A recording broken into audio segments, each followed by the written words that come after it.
There we go. How you doing, boss? What's going on, Jay? How you? Good, man. Just running like crazy, trying to get everything functioning properly. I had some You was you was couple in the studio all night? every day, Right. every single day I'm in the studio. But yeah, I had a Yep. bit of a cool night last night. How are you doing? I'm good. I'm good. Yeah, it's good to hear from you. Sorry about the issue with my other page, with my Yeah, J.CATALYST no page. I problem. had to switch it from here. Um, Yep. I wanted to give people a little bit of time to get into to it before we really dive deep into the conversation. But I want Right. to take this moment to just thank you for um, just taking time out of your day to just spend this time with us. It means a lot to me, and I know it means a lot to the community. It means a Yes. lot to everyone that I'm in touch with, and just the world. So I just want to It's thank you all for being about you. it's all about communication and dialogue. That's how we grow everything. Absolutely, and it's so needed and necessary for legends like you to be seen and in touch and be able to be heard by Right. the generations that are new and constantly evolving, to be able to see this is a man of many achievements, and we still can be just down to earth and as humble and easy to Right. be able to communicate with someone in these positions. So it's Right. it's it's Right. an honor to be able to having this conversation with you. Thank you So for thank having me. thank you first and foremost. But Yes, sir. before, how was your day going so far? It's Were going you good. busy? It's going real good. No, no. I was just listening to some tracks, writing songs. Yeah. Which always makes the day really fun. Yeah, I'm getting ready to do a new song with Chuck D. Wow. Yeah, I have Wow. one Chuck. coming out. I have a song already. It's already made. It's produced by Bumpy Knuckles, who everybody Okay. knows as one of the best lyricists in the game. Freddie Fox. A- Some people absolutely. know about Freddie Fox. I know him by Bumpy Knuckles, but Okay. most people know him as a great lyricist and MC and master of the microphone. But he's also a great producer, Right. because he worked with some of the most legendary producers in the game, starting with DJ Premier. So being around those guys is so rare. His production game is tight. Plus, he loves music. So Mm-hmm. on this particular song, he's not on the mic. He produced it. It's me, Chuck D, Ice T, and DJ Jazzy Jeff. Ice T's back. Ice T, yeah, me, Oh Chuck D, wow. Ice T, and DJ Jazzy Jeff on the Wheels of Steel. It's called Me and My That's Microphone. Yeah, that's amazing. That is so amazing. yeah. You know, So, one of the things, I'm gonna turn this fan off real quick. All right. One of the things that really caught my attention, because we've been working now for a couple sessions, and it just as an artist, as being an artist, a young artist in the industry myself, it right, one was very impactful to me and inspiring to see somebody that I grew up on, the music uh-huh, that raised me. This person is still in the studio, still right, making music. And one of the biggest questions I had for you was, uh-huh. I just wanted to know, like, what, to be doing it so long, what made you still want to be with it? Especially now hearing that some of the other artists are coming back, Right, Ice T and Chuck D. right, right, right. What keeps your engine going? What keeps this new and refreshing for you? Because the whole aspect of hip hop is the same to me at 57 when I was 12 years old. Really? So it has nothing to do with age. Yeah, the whole aspect of, and especially for certain individuals, certain individuals are able to use it as a form of communication. Uh-huh. You know what I'm saying? Here's what I'm thinking. Here's what I do. And I think that's it. To able to be present in this galaxy, in this universe, and in this moment. So for me, it's like, yo, I could write a song to a beat, or you know what I'm saying? So it's the same. I still feel like I'm 12 years old in my bedroom when I first heard, what I'm saying, when I first heard the Crash Crew, or when I Yeah. first heard the Cold Crush. So I think that's the motivation. Paul McCartney didn't stop being Paul McCartney Right. You know what I'm saying? He No, was in the right. That's a Beatles. fact. They started to Mick Jagger, then we stopped being Mick Jagger. Right. You know what I'm saying? George Clinton, don't Stevie Wonder. Mm-hmm. And that's the thing with hip hop. There's a misconception is, yes, it's a young person's music. Yes, it was created by young people, but it was created by those young people so that you can experience it forever. So Mm-hmm. basically, the answer to the question is, it's the same reason why Bob Dylan's still playing the damn guitar. It's Right. what we do, you know. And for me, it's a way of expression for things Okay. that I wouldn't say in everyday conversation. Mm-hmm. It's a way for me, you know, music, whether it's poetry, whether it's script writing, storytelling, playwriting, whether it's drama, whether it's painting, it's Mm-hmm. self-expression. You know, I'm not a violent guy, but I'll punch anybody in the face who says, "Oh, once you're over 40 years old, you shouldn't be rapping." Right. You shouldn't be rapping like you was when you was 18 when you're 40 years old. See, Mm-hmm. nobody says that here. Nobody's going to go to Bruce Springsteen and say, "Bruce, you can't do rock and roll no more." Mm-hmm. So I have a different perspective on the music show business bullshit and Right. being an artist forever. Mm-hmm. So I'm an artist forever. Do So you? that's the thing. Why do you think that hip hop has that particular stigma about it's an age thing in in our genre? Because we, And right? Go ahead. that question, and I look at someone like Jay-Z, right? Jay-Z's evolution, right?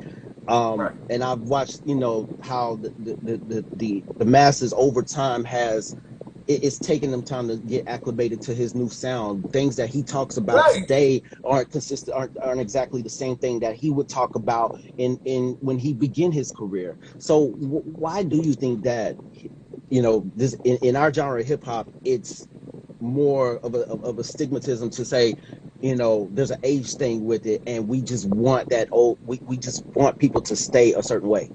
But because we let the corporations dictate our cultures.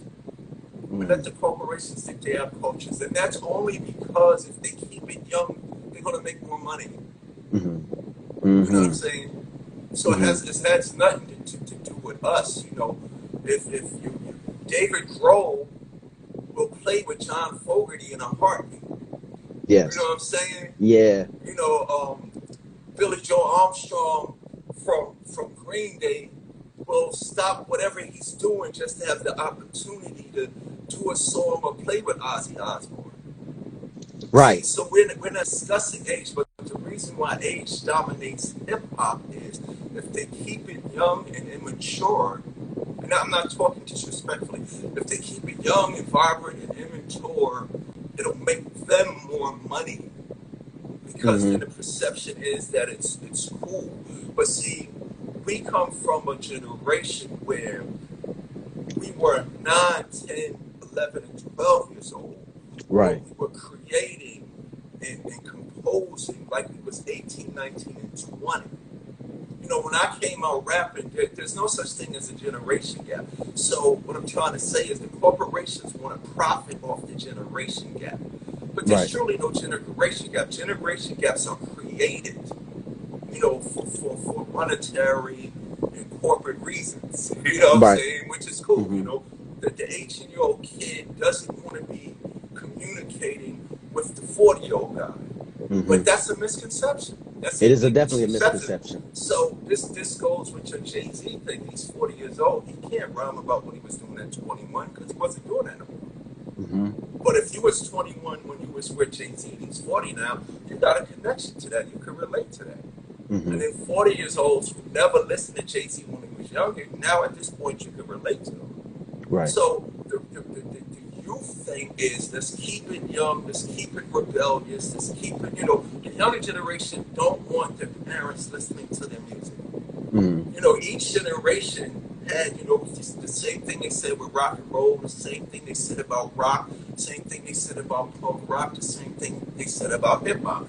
Now, the age disconnect thing is, I was speaking at a high school in the Bronx. Mm-hmm. You know, and the kids, they respect me, they love me, but I'm there. Look, I've been around so long, their grandfathers and grandmothers know me. So if I'm in a high school speaking, it's not just the mothers and fathers. You know, the mothers and fathers might have been vibing out on Outcasts Right.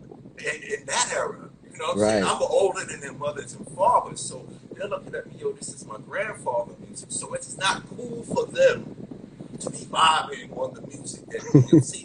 We ain't got to vibe on the music together, but we should be synonymous with our culture. Mm-hmm. But this is how I was speaking to these kids in the Bronx, and I shocked them. I was like, I could relate to mumble rap. And he was like, what? You know, because they want the OG to say, I hate that, this and that, and it's not hip hop. No, it's not the original hip hop. You know, and that being said, this new genre of what these rappers are doing, it's a new genre of music. How you feel about it? I'll get to that. But I Okay. said to them, I can relate to mumble rap. And he was like, well, what? You OG, you supposed to hate it. I said, no, I can relate to that. Because the same people that criticize mumble rap, the same thought, it's the same, they said that about us.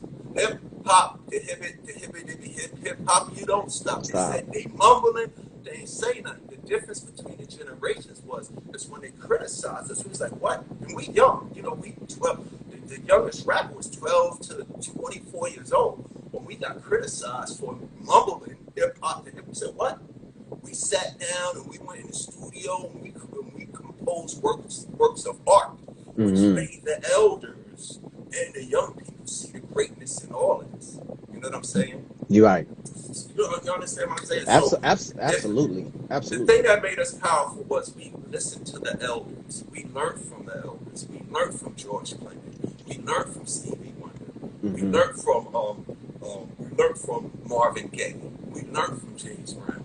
You know what I'm saying? And we took that elder's power and translated into our generation's music. So if I'm getting information from 40-year-old to 100-year-old elders, and I'm 18 putting that on the record for everybody 18 and younger, if a 9-year-old boy or girl is listening to me at 18, giving them all this wisdom, by the time that individual's 9, 10, 11, or 12, they highly evolved. Right. So that was the thing with hip-hop. So we learned. We didn't say, oh, that's over, or that's disrespectful. So the whole age thing is something that is manipulated for corporate business. I'm not mad at the music business. You know what I'm saying?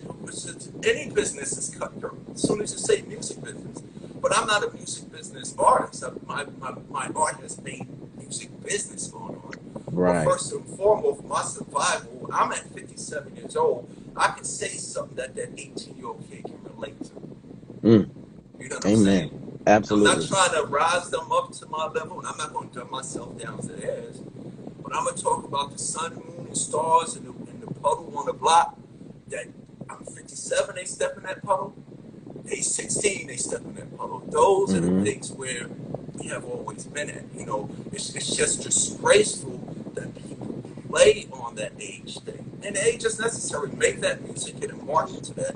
But don't alienate the music like the others. It's over. That's what I'm saying with the whole genre thing. I think Eric Sherman, he had spoken about that. It's a new form of music. But don't make the generation before us.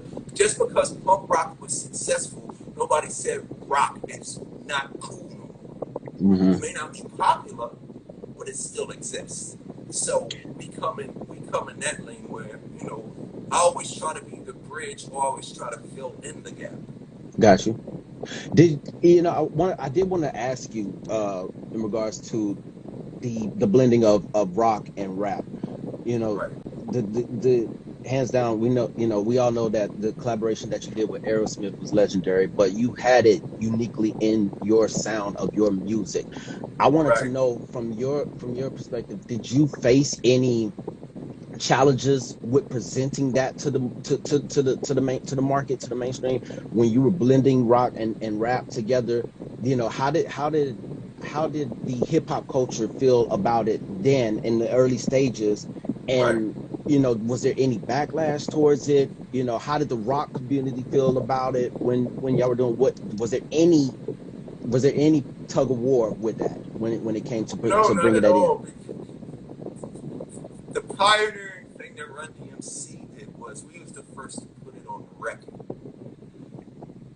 prior to hip hop being allowed to go in a music studio and record like a recording artist in the music business, we was doing our music in the streets of New York City, at the block parties, at the park parties, and at the house parties. And the DJs had crates of records with breakbeats. They find that space in all of these records, whether it was funk, whether it was R&B, whether it was disco. Find that space where that breakbeat can play, and the DJ can keep that going long enough for the MC that had raps to say his thing. Now, in the early days of hip hop, we had to do homework. We searched these vinyl records. We went to the record stores. We searched our mothers and fathers' record collection and our grandfathers and our aunts and uncles. So, Grandmaster Flash, Grand Wizard Theodore, DJ Africa Bambaataa, Red Alert, DJ Jazzy Jeff, DJ Easy Lee, Charlie Chase, Tony Tone, and the list goes on and on. All of the DJs had these break beats for us, for the MC to run their mouths over. In those same crates, starting in 73, we got to talk to the people in the Bronx, because they created this, Bronx and Manhattan, they created this. But absolutely. In 1973, in the crate with all of those R&B, jazz, funk, and James Brown breakbeats was also rock records. So if you go on YouTube right now, you can punch in Flash, Mel, and Scorp killing 1978. You can hear Melly Mel from the world famous Message record, which is he's widely known for. You can hear him in Scorpio when he was Mr. Ness and Grandmaster Flash playing Walk This Way while Mel and Scorp rap over it. So that being said, everything that we did, what these young brothers and sisters who created this hip hop culture was doing in the streets. We was the first to do it on record. And my thing was, I liked rock because rock was louder and it was more aggressive than R&B and funk. The drums was louder and the guitar riffs was like mind blowing. So I'm a little kid. I came up reading comic books. So for me to get in, same here. You know what I'm saying? It's a lot of competition here. And I always tell people trying to get in, into the music business, look at what everybody's doing and do something really different, but make sure it's hard as hell and loud. Yeah. And that's what we did. Most people think the first rock rap record, it's a tongue twister. Most people think the first rock rap record is Walk This Way from Aerosmith. No, that was the one that changed the world. But the first rock rap record was Rockbox on Run DMC's first album, which was the first rap record on MTV. Yes, so we did Rockbox first, and it caught everybody's attention. And then we did that was 84. Then in 85, we did a record called The King of Rock. I had to pause and call myself The King of Rock because my imagination is so big. I was like, I ain't got no time to battle rappers. Rappers, going up against rappers, that's low totem pole stuff. I'm going for Mick Jagger's neck. I'm going for Michael Jackson's neck. You know what I'm saying? I want Elvis Presley, if he was still living, when I walk in the room, he's going to bow down when I walk in the room. So we called ourselves the Kings of Rock. And people was like, whoa, what are these rappers doing? And then, that was 85, and then in 86, instead of just taking Aerosmith's record, which, that was the original plan, sample and rhyme over it, Rick Rubin, one of the greatest producers in hip-hop. Shout out to Rick Rubin. Everybody from Johnny Cash, Run DMC, Jay-Z, to the Beastie Boys. He suggested that we do the record over as it originally was recorded, which was brilliant. So when we did that, that just brought it all together. But that would have never happened if it wasn't for the real pioneers, all the DJs that I mentioned, Theodore, Flash, Bambaataa, Herc, and all those guys, for introducing rock, which was a part of our childhood anyway. Radio used to be completely different in here. It's all over, but in New York City, 1970s, 60s, and 70s, you turn on the radio, you're going to hear James Brown, you're going to hear Sly and Family Stone, but you also want to hear the Beatles and Led Zeppelin and Joni Mitchell and Diana Ross and the Supremes and Janis Joplin. So it was a wonderful kaleidoscope of sounds. Right. So we came in the game, my thing was, let's make a rock record because I feel like a superhero on this microphone. And plus, if we come with some loud drums and loud guitars, people want to pay attention. Yeah. Shake the room. Shake the room, make those speakers vibrate, so people go, "What the hell is this?" And Yeah. what we was doing wasn't no different from everybody, but the way that we did it. I remember you said you had mentioned to me about like when you came in, how y'all were having a conversation about how were y'all going to separate yourselves from the likes of LL Cool J and the Yeah, guys that you were these were your peers that you were competing yeah, against, and it was like you were gonna come with the hardest lyrics, come with the most exactly, brash, right, I'm in your face right. attitude. We And here. that would make the competition level. We do what we do, then LL's coming next week with something that's gonna make us go back and do something Right. great. And then from the outside, Kane and KRS-One and Public Enemy, we all looking at each other, inspiring each other to be. The innovation came from the creation, from the creativity. We changed the charts. We all changed music because of the innovation and the desire to be creative. We didn't just want to be on the charts. We didn't just want to fit in. We wanted to create a place of our own. We don't even want to be on the charts. We want to be off the charts. Yeah. Wow. That's the type of music that we make, which got us on the charts. Mm-hmm. But the whole rock thing was always present because what a lot of people don't know, young and old, I say the statements. None of us are really doing anything. All of us, because the blues is the roots. A famous blues artist said, "The blues is the roots. Everything else is just the fruits." So we're just fruits on a tree that should be thankful for the roots that was planted for all of us to do what we do. We're all different fruits. But the thing that is wrong to do is to have people eat pears and not eat the apples anymore because the pears are popular now. And that's what they're doing with hip hop. They're making it think that what us OGs do is over, or what us OGs do is eternal. What we have done will always, in 10 years, a lot of the music that came out in the last 5, nobody gonna want to hear that no more. And that's not a diss for it. Disco died. Disco got to the point where people started saying disco sucks. But if you go back and listen, disco was great. But disco wasn't rock. Disco wasn't R&B. Disco was not Stevie Wonder. But disco was great for what it was. But it wasn't the music that people got mad at. It was the lifestyle that went along with it. When you listen to those disco records, they were brilliant. Donna Summer, the Bee Gees, 2 of the biggest rock bands on the face of the earth wanted to be down with disco, so they made records that would get played in it. The Rolling Stones made "Miss You." Woo, woo, woo, oh, I miss you. They made that for the Queen, and you can ask them that. The Queen made another one, Bites the Dust. Boom, boom, boom. Everybody wanted to be in New York. Everybody wanted to be in Studio 54. But people got tired of the sex and the drugs and the diamonds and the champagne drinking because, people on the outside of Studio 54 was like, that's not my reality. Right. I'm not up in Studio 54. I'm not a CEO. I'm not a movie star. I'm not an athlete. That's not how it true. So hip-hop was born. People forget hip-hop came right up after punk rock. Punk rock was very, F the establishment, anti-government. Go listen to those great punk rock records. They had a purpose. So our hip-hop had a purpose. And it wasn't about age because you had some of the youngest brothers saying the most brilliant stuff. But the thing that made our music so beautiful that it was fun while we was doing it. Yeah. You know what I'm saying? Do you feel that fun is still in the industry? Yeah. Oh, it's a lot of fun and enjoyment. But what is lacking is purpose. Okay. We ain't mad at the fun. We love the fun. We love the checks.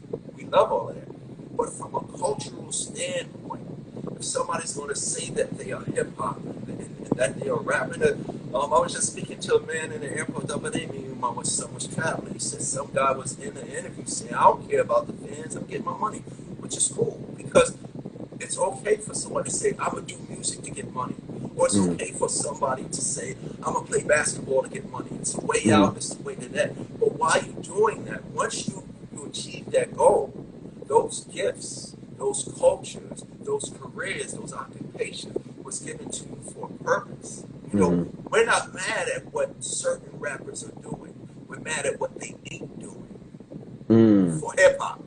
So that's why we would prefer not to call these guys hip hop. Call them alternative hip hop, or call them, make a new genre name for them, because they're not doing what Rakim does. I had a young kid say to me, "Yo, Rakim never cursed. Rakim never called a woman a bitch or a hoe. Yo, that's some powerful shit. How can you be that dope and don't have to go fuck and you know what I'm saying?" So that's where we come from. So everything that I'm saying now is what I was saying when I was 12. That's why I hate when even new journalists, they get it twisted. I've always been mature, motherfucker. I gotta that's my hip hop. You know, I'm very nice, hey DMC, but my motherfucker, don't disrespect my culture, don't disrespect who I am, and don't disrespect my women or my people. You know what I'm saying? So the only thing that's this is purpose, and what I mean by that, this is not about censorship and freedom. It's not about censorship. It's not a freedom of speech. Make what you want, say what you want, but the responsibility for all of us, man, woman, boy, and girl, black, down south, LA, whatever, for all of us. If you're going to say you're hip hop, I would rather you just say, I'm a recording artist that raps. But if you're hip hop, you have to. But they don't, and I can't do nothing about it. But if you're hip hop, if you make a record about a gun, the very next record should be about not using it. If you make a record about scenarios of selling drugs, I'm in a gang, that's exist.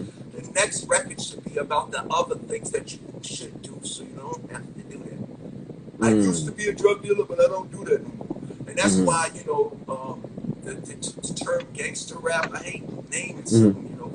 If you want to say gangster rap, one of my favorite gangster rap records that was so powerful and philosophical and spiritual and emotional was Mom Playing Tricks on Me by the Ghetto Boys. Because Scarface wasn't saying, praise me because I'm fucking up the hood selling drugs and we shooting and this and that to feed my baby daughter. He said, at night I can't sleep. I toss and turn. Lord, if there's something else I can do, show me. That's the response. He had a responsibility. Of course, he made street, gritty, true life records and all the multitude of everybody else that did it.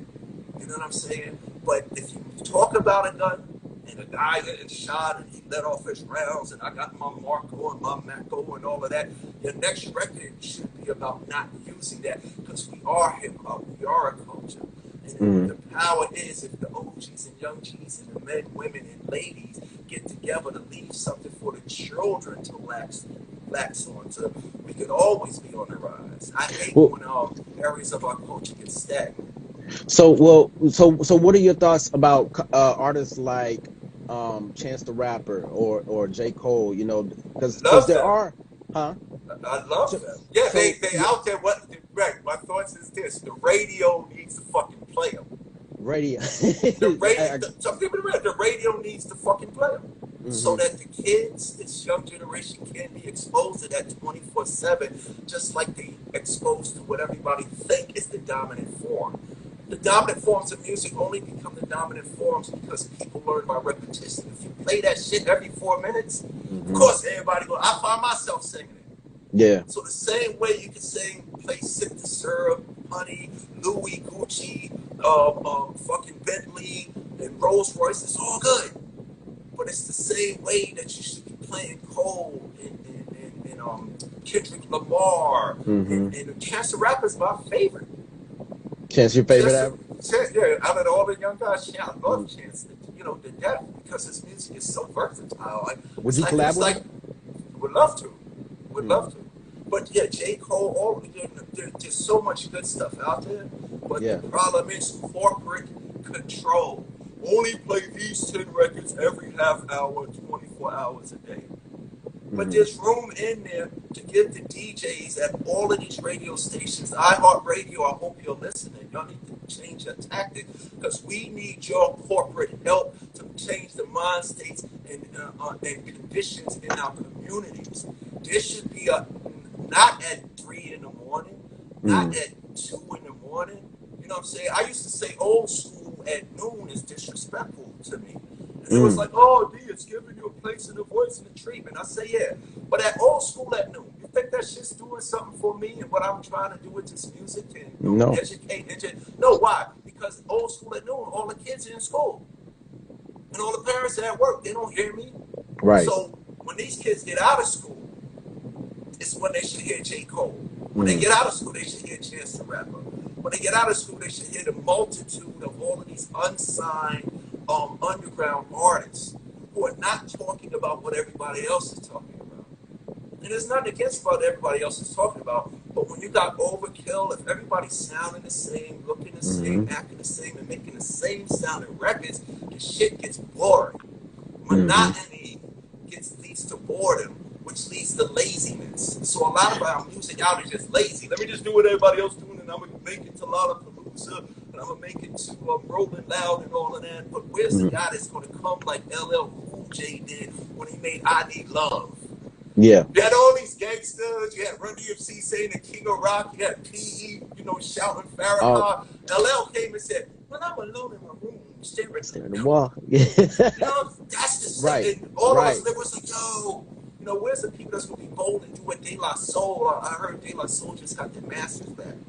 Everybody, even my ass, all of us need to shut up for a minute. Young, old, current rappers need to go listen to De La Soul's catalog. Because they get lost. The best groups of all time. Fuck Run DMC and P.E. and try. Go listen to some De La motherfuckers. But that's what I'm saying. You listen to them, you're going to be like, whoa, I never knew, or I forgot. Yeah. So what I'm saying is, we was always in the position. Even when Run DMC was #1, we wasn't the best. If you came to see Run DMC, we brought everybody that was doing it right along with us so you could see them too. EPMD, PC Boys, LL, Houdini, come on, y'all, because we're not in this alone. So radio, iHeartRadio should have a diverse, conceptual imagery playlist sometime during the day. If you played the record about the kid going to school who's not in the gang, that never sold drugs, that don't get high, every hour, on the hour, and over, it'll become a hit. Right. And even more importantly, it'll make the parents want to leave the damn radio on. Do you think radio is as necessary in today's No, because you got streaming and all of that. I'm just talking about radio for the people that don't have the option of paying for the streaming services. It's some music. It's a business. It's a business. You gotta, I don't have Spotify. I make my own playlist. So there's a lot of options. But what I'm saying is, we as the hip hop culture, if you're gonna say you're hip hop, whatever you're doing, on the low end or on the high end, we should all be in this together. If you're in the music business recording thing, that's a whole different story. I'm not talking to those people. I'm talking to people that think they hip hop. A lot of y'all ain't hip hop. A lot of y'all are great rappers. A lot of y'all are great artists. A lot of y'all are great recording artists. A lot of y'all are great business people and all of that. But you're not hip hop. Hip hop, the young people, I'm talking about the 12-year-old kid that knows he's hip hop, Some of the young people think they're hip hop. No, they're not hip hop. They're doing radio corporate bullshit. I'm just keeping it real. Would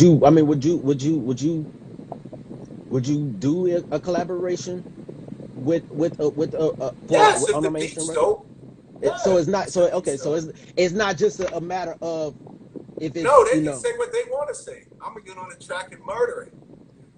I wanted to ask you this. In terms of radio, this is our suckers never play me.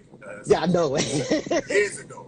Why do you think that if we've had such that issue with the radio for so long, why as a culture, as a community, we have not done a greater job of just building our own, growing it, and just and owning and having what we control the playlist and we control what we advertise on it.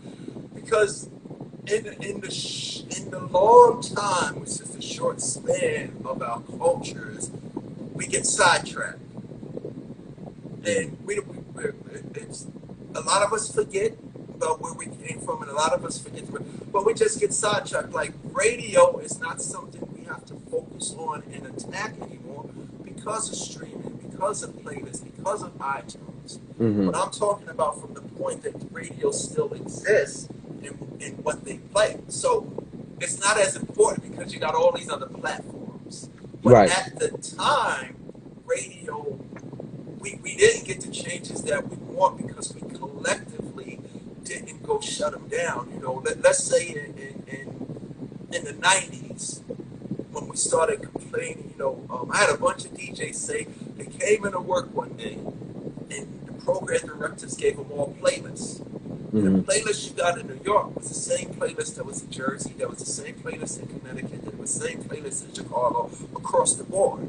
You know, we kind of came up in an era where if Red Alert came on the radio, he could say, "Yo, last night I went to Kalamazoo, Michigan, and I heard this record by this artist because those local cities played the local artists more. You didn't hear Drake on every station. You heard Drake on every station, but you didn't hear Drake on every station hour after hour without hearing everybody else from the local neighborhood." So that's when we should have stood up. And what I'm trying to say is we lost the opportunity to boycott the radio. They needed us to stay in business. But now, since you got all these other platforms, going outside, like about 20 years ago, I wanted to go picket all the hip-hop stations. Because they go, we're the station that loves hip-hop. And I'm saying that's false advertising. Because you don't love hip-hop because you're not playing records like parents don't understand. You're not playing records like The Message. You're playing go to the club, get high, have sex, and kill each other records, which is cool. But where's the records that say not everybody goes to the club and stuff like that? So we have lost our opportunity because of the creation of so many platforms. But that doesn't give us the right not to still address the issues. What's happening now, we're so busy partying, we're not using the music to address our issues. And then again, let me be correct and say, but they don't have to, so they don't. I know I'm always going to do it. That's why Run DMC, we made My Adidas, but we also made It's Like That.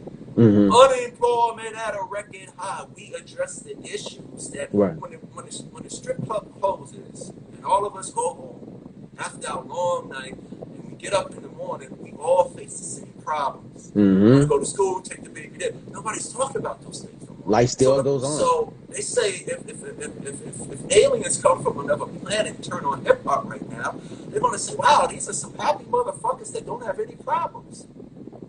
Because you don't have those voices. You don't have our X-Clans no more. You know, you don't have your Lauryn Hills no more. You know what I'm saying? These labels need to sign those artists and put fully clothed women that don't call themselves bitches and hoes on a playlist too. So the young girls can say, oh, I don't have to twerk, and I don't have to call myself a bitch or hoe. I mean, I'm gonna make records where you gotta call me by my name. You know, where's our Queen Latifahs? Where's our Moni Loves and our MC Lights? Go listen to what those girls were doing. So what I'm saying is, it's our responsibility once we get in there to make the get high. People get high. People drink. People smoke weed. But also, if you're 18 years old, you should be talking about all of the issues that affect your community if you're hip-hop in your music. If you just want to be a rich recording star, then go do that. But I don't want the Grammys and I don't want the American Music Awards because they have nothing to do with us to be putting y'all in those shoes. I respect the shoes that you in, but don't put that in the shoes of the people who need to use those shoes for purposes that still exist and don't die. Amen to that. You know, we have such a powerful voice with hip hop. Do you ever feel like sometimes we don't realize we forget that sometimes how powerful our voice is and how much it's impacted the world through hip hop? No, I don't think we forget. I think we get blinded by the light. There's a rock record. Yeah. I think what happens is we know how powerful we are because check this out. Hip hop, the inner city, so-called urban, black, ghetto music that everybody hated in the beginning dictates. Forget about hip hop being number one in the world. It was always number one in the world. They're just saying that now so they can control it and keep putting out what they want to put out. So Mm. we don't have a say in that discussion. It's always been the number one in the world. But what I was going to say was the music that we're doing, only hypnotizes everybody. They use that word hip hop as a validation thing. A It could be stamp. the worst record in the world, but they'll play it over and over and over and call it hip hop. The perception of everybody outside of hip hop culture that hip hop is the coolest thing ever. Everybody wants to be down with hip hop. Every nationality, Japan, Germany. Look, it started in the Bronx, Queens. Everybody wanted to be down with it. It spread like the Walking Dead. It spread like the plague. Hip hop dictates what people wear, what people drive, what people smoke, what people eat, how people talk. So having that power, they use it for monetary gain to capitalize. But nobody's using our hip hop anymore except a few choice artists, Kendrick and J. Cole and Chance, just to name a few. And the OGs who continually do it, Immortal Technique. The best hip hop album last year was Chuck D's Public Enemy's new album. Should have got rap hip hop album of the year, because that is the definition of it. But we use hip hop for everything, to sell the liquor, to sell the clothes, to sell the weed, but we don't use it to tell people how to live. Amen. That's why, because we're blinded by it. We think we're doing something with all the success. No, the success is becoming because that's something to utilize. But when we allow somebody to capitalize and control with all this power, it should be easy for us to sneak positivity and great images everywhere. It's just that us as a community, a collective, young, old, white, black, all of us in the business, we are reluctant to do it. You know Did you know, back then, when the impact that you had with putting on the Adidas, did you Yes, know, of when you, course. as We soon got as you put scared. them on, did you know that it was gonna impact the world like that? You knew the Yes. power. Yes, I know, because look, I got contacts in right now. I still wear my glasses. Sometimes people catch me with my glasses, walking at the mall, at the movies, whatever. I knew something was going on. And this is the power of all creative outlets. But I knew something was going on. I used to get teased, bullied, and picked on for my glasses. Hey, 4 eyes. Hey, binoculars. Glasses wasn't cool. When I got into hip hop, I'm like, oh, I remember all you dudes that used to tease me, but I wasn't afraid to say I'm DMC in the place to be. I wear these glasses so I can see. D's for doing it all of the time. N for the rhymes. That is all mine. C's for cool, last can be. And Ron would say, why you wear those glasses? I would go, so I can see. I didn't wear them to be cool. I didn't wear them to be fashionable. If I didn't have my glasses on back in the days, I wouldn't see who was in the audience in front of me. But just the power of my presentation, I was so powerful that I made people that didn't even want to need to wear glasses wear glasses. I remember when people started seeing our Adidas, every time we went to, everybody had Adidas on. And I remember Jam Master Jay saying, rest in peace, Jay was like, yo, we gotta watch what we do. People are looking at us. We lived a sex, drugs, and rock and roll lifestyle, but it was our collective responsibility. Look, if motherfuckers gonna wear glasses like DMC and Adidas like Run Me and Jay, man, if I start talking about angel dust and guns and shit like that, they're gonna want to think it's cool. So I didn't want them to think. We never wanted what was unnecessary to be perceived as cool, which was drugs. You gotta understand, Snoop is no different from Willie Nelson. Everybody knows Snoop smokes weed, but he ain't promoting it. You know what I'm saying? He made very versatile records about the lifestyle that, about the LA he came up out of. But he never made drug use a thing to be celebrated. You know what I'm saying? I drank more 40 ounces than everybody. 40 ounces almost killed me. I made one rhyme about 40 ounces, and somebody recently said to me, I knew something was all going on with DMC because he talked about everything that he was doing. I talked about 40s on the Back From Hell album. So we knew from the get-go of what it was doing, that there was a power. And that's where it was. We didn't have to do what we did, but we looked at what James Brown did. We looked at what Marvin Gaye did. Marvin Gaye was the sexy soul love making man, but he made a record called What's Going On. He was talking about sex and love, and that was his thing. But when it needed to be addressed, he made a record called What's Going On that's top 5 of his whole catalog. You know, James Brown, he did when it was riots in Watts, and when it was riots in our ghettos, and when it was riots in Boston, he used it to step up. So he said, whoa, whenever, if something ever happened, we need to do it. Now it's not being utilized. We capitalize off of everything except the importance of this gift that we have to change the conditions. I gotta say, in music succeeds where politics and religion fails. But we're failing ourselves because it don't matter if it's a 50-year-old guy saying it, or if it's an 18-year-old guy saying it, or if it's a 12-year-old guy or girl saying it. We need to play those records for the audience to hear. That's why when we did get blacklisted, we didn't ask for permission to be heard. Why do you think hip-hop took our music to the streets and parts of New York City? Because, okay, the corporation got billions of dollars for advertising and marketing to promote. My new record can't get where Drake's is. I don't have the marketing and the promotional machine and the people behind me. But one thing that I will always have since the day I came out, my mother, is presence. And the longer I am here, the more powerful I get. I tell little kids, don't get it twisted. The more you do something, the better you get.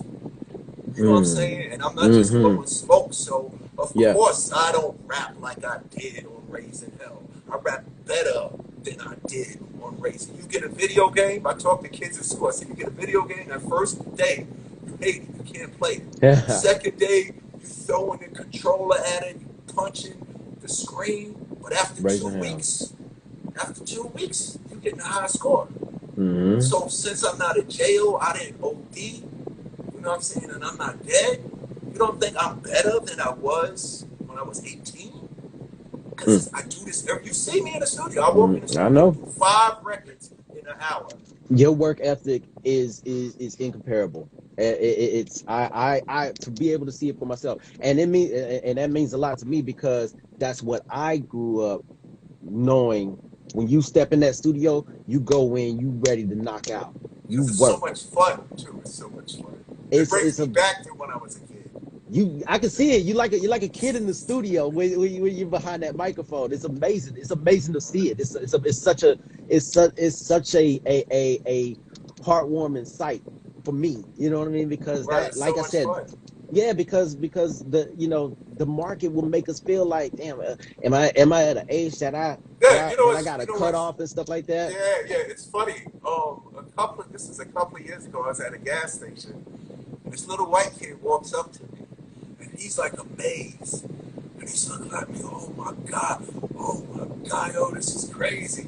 But these are the words that came out of his mouth, because I'm older than that. The fact that I'm not on radio, and the fact that I'm not on rotation on MTV anymore, you think I don't do it no more. He looks at me and he said, oh my god, this is crazy. Can I get a picture with you? And I'm like, yeah. He's like, my dad and mom's gonna bug out because you used to be DMC. I just threw my hands up. I said, all the things I could get. They said you used to be doing, you know what I'm saying? So that's like saying, Slash from Guns N' Roses doesn't play the guitar anymore. I think Slash got to be over 40. Guns N' Roses. Yeah. Nobody. No, especially the kids the School of Rock, the neighborhood School of Rock organization, and those kids, all they play every day is Stones and Led Zeppelin. That little 8-year-old kid who's a member of the School of Rock, whose mother and father takes some efforts, is not going to walk up to Slash and say, oh my God, you used to be Slash. But that's what we're getting with this hip hop. So that's why I'm feeling out my place here. I'm a thing that's going to pull it together so that we can collectively use all this energy to better every situation in Toledo, Ohio, in Compton, in Hollis, across the map, because that's what hip-hop started to do at one time. But now we took a step back because we're not capitalizing off the strength of our. It's fun to get money, fun to have the records, fun to be at the MTV Music Awards, this and that. But what are all of us involved in this genre called hip hop doing every day collectively to make it better for our audience? And the ones that don't want to participate, they don't have to. But I'm sure there's a lot of out there that want to participate, but they don't know what to do. You know, that's why it's important that I speak to you. I'm learning right now. I communicate with young people. I go speak at middle schools, and I shut up and I listen. Why you like this? What's that? What's that? So I can say, wow, okay, if Young Thug's music, you do that to them, imagine what I can do for my target audience. So education doesn't, you know, you learn from the young guy. You know, the OG guy on the basketball team, when that young kid gets drafted, you sit in the room and you be quiet. But you damn sure better believe that young rookie's going to sit in and see what Draymond got to say. But you're doing yourself a disservice. Yeah, I definitely believe that, you know, for a person like yourself to go and get on these records with these young guys, it's just bringing that attention right back to you, for the audience, the younger generation who's listening to the, you know, the new artists, to be able to see, oh, that's DMC. This is how it, you know. And for yeah, right. And once for them, once they get established too, then it becomes different. Then, you know, it's no thing for just recently coming out the pandemic, David Grohl from the Foo Fighters made a song with Mick Jagger. I heard. Yeah, David Grohl, and people who are listening, I don't care if you're black and only hip hop, David Grohl from the Foo Fighters, who used to be the drummer in Nirvana, made a song with Mick Jagger. So Mick probably was happy as hell he was hooking up with Dave, and Dave was, you know, that's eventually that's going to happen. You know, those type of collaborations. We're just going to make a record with Michael Jackson. But we never got my joke is, Run DMC was going to make a record with Michael Jackson, but we never got the opportunity to make it with Michael because Run DMC was just too busy for his ass. No, that's the joke. We had two meetings with Michael Jackson. You know what I'm saying? He called us. I want to work with you guys. You guys are incredible. So, you know, I was super. I was like, what? Michael called us personally to the studio. We met with him 2 times. Bubbles the monkey was there and everything. Like, asked DJ Hurricane of the museum. Right. So we met with Michael Jackson. He had his idea. We was going to do it. But then, this was walk this way my idea this time. So it's like, Mike, we in Europe. And then whenever we came home, Mike was like, I'm in Europe. So we never got to do it. But that's the power. Once you create your niche, then it's going to be a cool thing not to do it. Now, not that saying some artists feel that they don't need to do it no more because it doesn't serve, it doesn't do no purpose for them. You know what I'm saying? Got you. Yeah. But don't let's not have people who are fans of hip hop music, especially now. All you young people up there, when you get 50 years old, you're not too old to rap. When you get 60 years old, you're not too old to rap. Just like a 60-year-old singer doesn't stop singing. You know, a drummer doesn't stop drumming, a painter doesn't stop painting. So it's a different thing. Maybe a 57-year-old rapper is too old to be going up in the club and hanging around the 18-year-olds. But don't say we ain't supposed to do what we're supposed to do. Because believe you me, the Guns N' Roses is on tour right now, busting all your asses. And I'm just keeping it real. No, I absolutely. Think you're good. Guns N' Roses on tour right now. I saw the Stones 10 years ago. Mick Jagger's and none of us got anything on Mick. He'll give you 2.5 hours and won't stop moving. That's crazy. I have a couple more questions I just want to ask you. What is one of what time is it? How much time we got? We got about 10 minutes before we before we tap out. What is one of your most memorable shows ever? Oh wow. That Live Aid. Live Aid?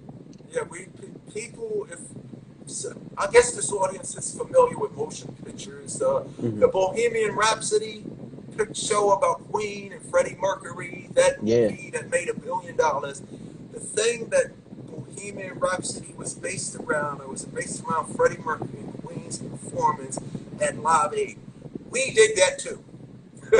Wow. We did that right along with Mick and Tina Turner and all of those big groups. Run DMC was the only rap group to do Live Aid. it was that one because it was a lot of, I had a lot of anxiety. You know, because first of all, why the rappers gotta be here? They don't even do real music. Or the rap, you know, people heard of Run DMC, they thought hip hop was a thing.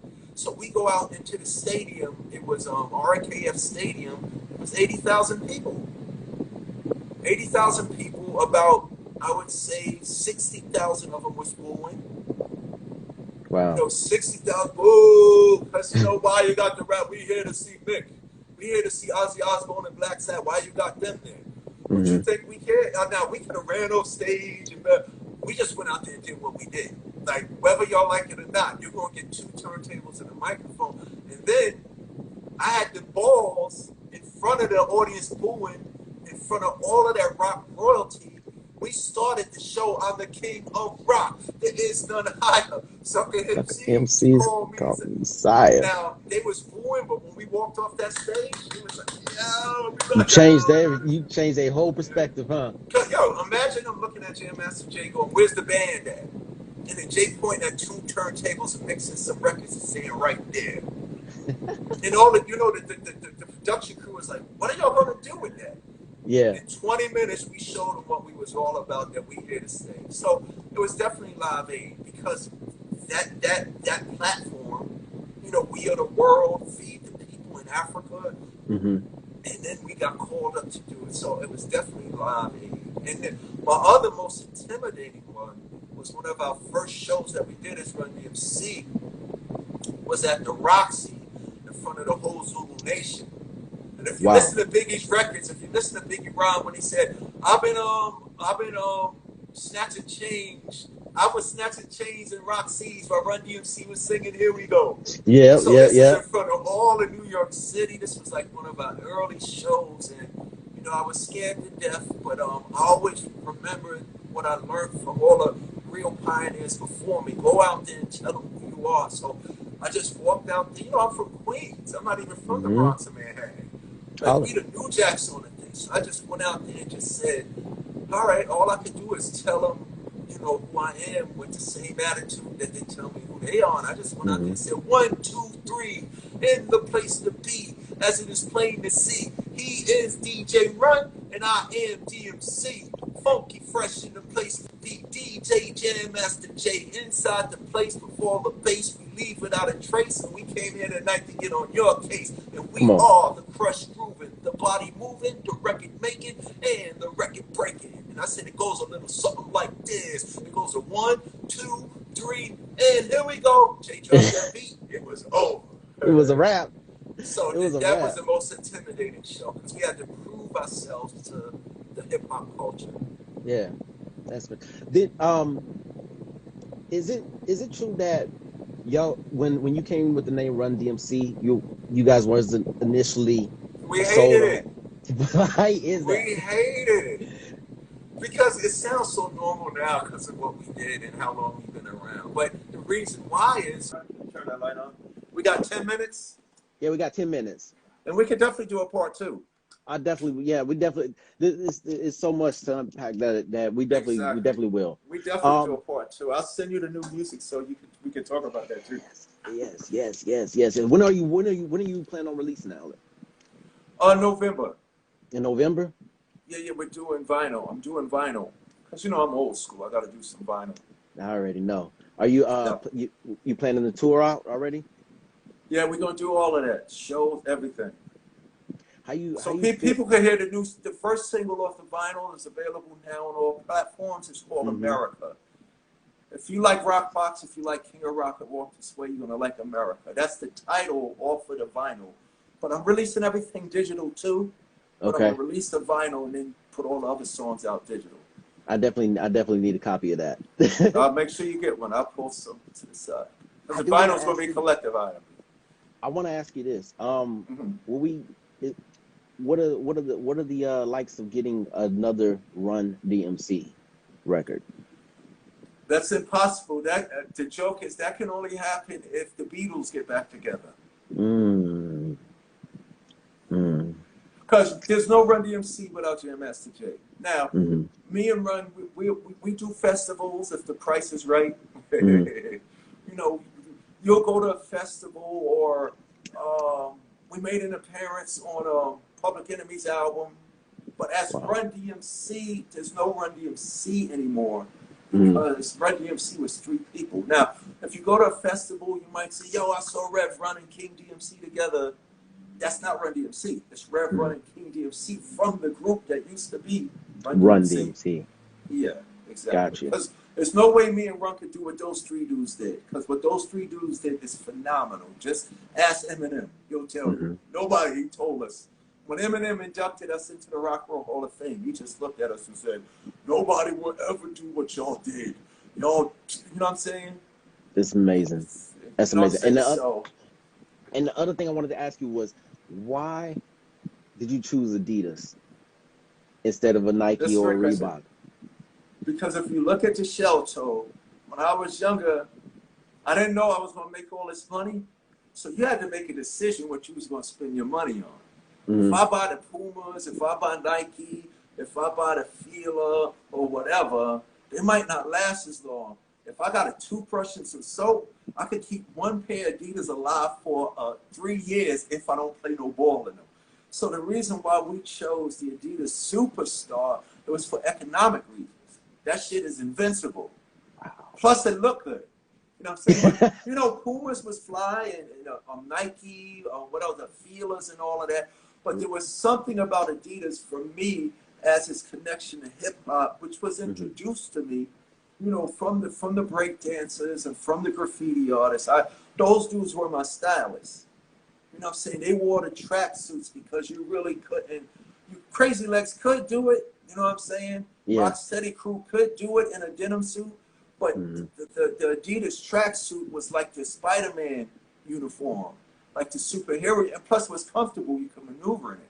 Yeah. But for us, there was something about the you know, coming from the places that we come from, this culture of hip hop, you know, all the adversity that we face, all the, you know, historically, all the oppression and all of the obstacles that we face.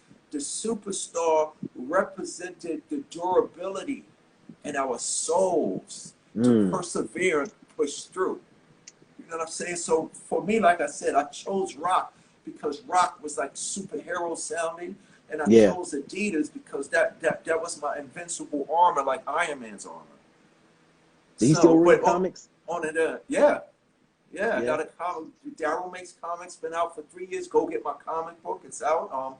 I go to the comic book store. Yeah, I have a comic book out. I started my own comic book company called Daryl Makes Comics. I'll be at the New York City Comic Con in October. I think it's October 9th, 10th, and 11th. I'll be there at my booth. So come through, bring your vinyl, bring your albums, bring your Adidas to get signed. And while you're there, you pick up some of my comic books. Yes, so I got comic books.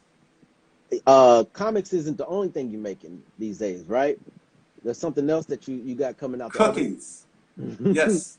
Can you elaborate on that? Because I just started. Yeah, I just started a company called Daryl Makes Cookies. We're getting ready to drop very soon, and the cookie thing came about because I'm always around kids. I'm always speaking at schools. I was 35 years old when I found out that I was adopted, which was a life-changing experience for me. I found out that I was a foster kid, so using the King of Rock, that was just the setup for what I was really put here to do. So I'm always around kids and families, and for the last 3 years with the pandemic, with all Trump and his nonsense, all the political, Black Lives Matters, racial unrest, I said, besides the music that I've been putting out and that I'm about to put out, we need something that's going to make people happy. And I said, what can I do besides my music? Because, you know, the good thing about my music, the kids, mothers, fathers, and teenagers can listen to it.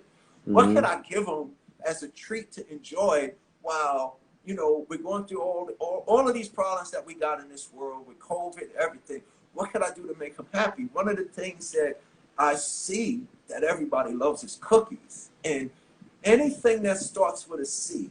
Daryl makes comics, Daryl makes cookies, Daryl makes candy, Daryl makes chocolate, Daryl makes cake. I'm going to utilize all of that to, while you're sitting there listening to beautiful hip hop and rock and roll, you can enjoy something sweet to make make you smile. So Daryl makes classics. Daryl makes classics. Yep, exactly. Awesome, That's man. what it is. Man, I want to thank you again for taking this time to just have this conversation with me. I know everybody I love I've this. been watching the comments, and everybody is. I'm glad this happened, and this is This exactly is why I wanted this to happen, because this is awesome. I definitely want to do this again with We you. will. This is just the first time I'm on. What before I let you go, because I know you got to run.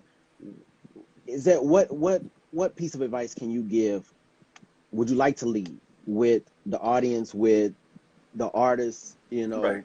who's coming up, myself,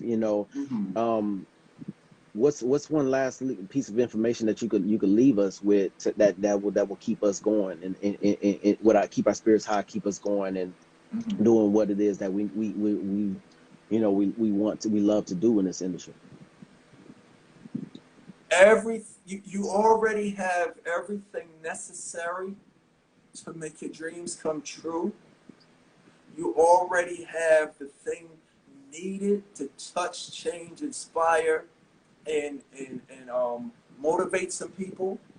You have the power to make a difference not only in your life but in everybody else's. So the advice that I give to you is this: I don't care if you bake, I don't care if you rap, I don't care if you sing, I don't care if you dance, I don't care if you write, I don't care if you sculpt, I don't care if you paint, I don't care if you're a wizard on the computer, I don't care what it is that you do, I don't care if you're a cook or a chef. Create something that is creative and innovative and watch what happens. That's all you got to do. All you have to do is do it. I was one of my favorite shows right now that I'm watching is a show called The Discovery of Witches. And it's about vampires and witches and supernatural stuff. And in the first episode, I heard one of the most powerful things happen. The young witch that the older witches is trying to teach, you can do it. You have this power. She got all these doubts in her because they're saying, you're the witch that was prophesied that would come and change everything. You're the witch that's going to be the savior. So they was giving her these little tasks to do: make a flower grow, make things float. And then one of her tasks was light the candle without touching it. So the elder witch did it with ease, and other witches did it with ease. So when it was the young witch's turn, she could not do it. She could, and she said, "I can't do it. I don't have all the magic and the magic and the occult, supernatural ability." The elder witch said this most powerful thing ever. She said, hold up, honey. No, no, no. She said the power is not in the spell, and the power is not in the magic. She said the magic is wanting to see it happen. I was like, whoa. The magic is wanting to see it happen. So if you want to see it happen, you got to create it. Plain and simple, in your own unique way. You know what I'm saying? Everybody raps, everybody sings, but what are you going to do to make Michael Jackson tell you, yo, you great? That's what your uniqueness. Discover your own it, uniqueness. Yes, which is exactly. that needs to be heard. That definitely needs to be heard. This generation definitely needs to hear that. For sure. It means a lot. Put that over a trap beat and see what happens. Man. Man, thank you so much again for having this conversation with me. No doubt. I'll see you in the studio, and we'll plan when we can do this again. Yeah. Oh, definitely. I definitely love to do that. We have to get lunch or dinner or something one day. I definitely got to treat you to that. Thank you so much. Thank you. So everybody go to your local comic book store, go online, check out Daryl Makes Comics, and go to Spotify, iTunes, and all of those places. Check out my new song, America. And when are you going to be at Comic-Con? Comic-Con is September 9th, 10th, and 11th, I believe. Oh, no. Okay. 9th, 10th, and 9th, 10th, and 11th. Or 10th, 11th, and 12th. One of those. Y'all can look it up, but I will be there. I'm pulling up So even if you don't like comic books, you should come, because it'll blow your mind. It's the funnest thing ever. I've never been to a Comic-Con. I've seen them all around, but I never had the opportunity to go. But it's TV, Star Wars, every toys. It's the best thing in the world. Man, and hip hop, because I'm there. And hip hop, because you. All right, boss. You have a good night. Thank you All so right, much Jay. again, and I'll we'll see talk you soon. soon. Peace out, Absolutely. everybody. Rock and roll, hip hop forever. Follow King DMC. Man, man. All right, my screens is I think it's screen froze a little bit, but no. Thank you to everybody who tuned in to enjoy this conversation with that I got to have the opportunity and pleasure to have with DMC. This has been historic. This is historic, and I hope that everybody who's tuned in, was able to, take something very valuable from this. I don't call it the interview. I call it the conversation because we've had conversations like this, in the studio, and I just thought it was very needed to just get this man on screen and just have this conversation, the conversations that I get to have with him behind the scenes to the masses. So I want to thank you all for tuning in and being a part of this. I definitely want to thank, We Are Crown Etiquette. Please follow them, follow the page. Apologies for the technical difficulties earlier with it going through my page, but follow the We Are Crown Etiquette page. Definitely look to try to do more things like this and just, bring more artists and just dope stuff to your world. So follow me at J.CATALYST, follow the We Are Crown Etiquette page, follow the artists that, that's part of the team. And man, I hope y'all had something wonderful to take away from this. It's been a pleasure. And I look forward to seeing y'all soon. Definitely keep in touch with us because we have a lot of things in the works ourselves. So CEO, Crown Etiquette Organization, that is the brand. Thank you again. Thank Crown Etiquette. And I look forward to seeing y'all soon. My name is J.CATALYST. It's been a pleasure rocking with y'all. Y'all have a good night. Thank y'all. You could have been anywhere this Thursday night, but you were here, me and DMC, baby. So thank you.